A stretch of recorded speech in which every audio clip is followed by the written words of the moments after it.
Қайырлы күн, мен Айыр Жангелдиевна, ағылшын тілі пәнінің мұғалімі.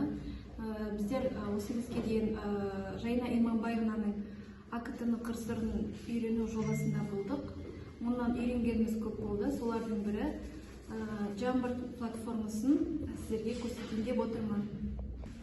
Мұнда өте оңай. Мысалы, бірінші өзімізге керекті, мысалы, кругты қойып алып, өзімізге керекті ішіне ақпарат жазамыз. Мысалы, мына жерге әріп жазатын басып, мысалы, пәндер деп жазатын болсақ, пәндер.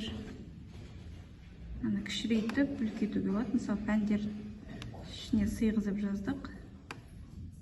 Одан кейін, мысалы, үстіне пәндер жазатын болсақ, немесе басқа өзіңізге керекті ақпарат жазатын болсаңыздар, мысалы, пәндер, мысалы, жаратылыстану, немесе мына түстерінде өзгертуге болады, мынандай сақтап, ары қарай, мысалы, қазақ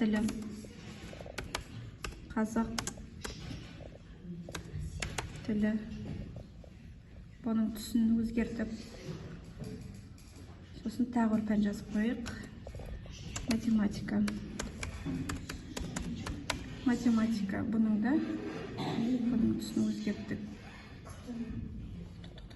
Тапсырмалар орындағанда оқушылар, мысалы, тапсырманың жауабын ручканы таңдап өздері де жаза алады. Мысалы, ручканы таңдап, ручканың түрлерін таңдауға және де олардың түстерін де өзгертуге болады. Мысалы, бізде мына түрін таңдап, мына жерге жазып көрсек, мысалы,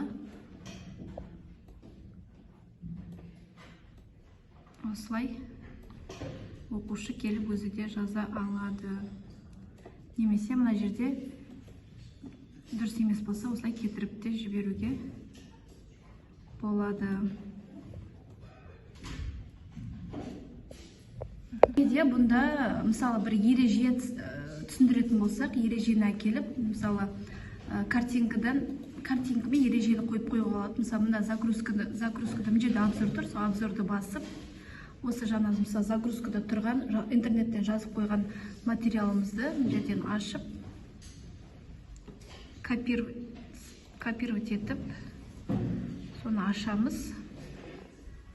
Бұл мынандай болса бетке түседі.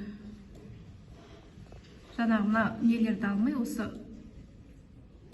ережені де осылай етіп қоюға, копировать етіп қоюға болады. Бұл өте ыңғайлы платформа деп ойлаймын. Жобадан үйренгеніміз, білгеніміз өте көп болды. Сондықтан осы жобаны ұйымдастырушыларға үлкен рахмет.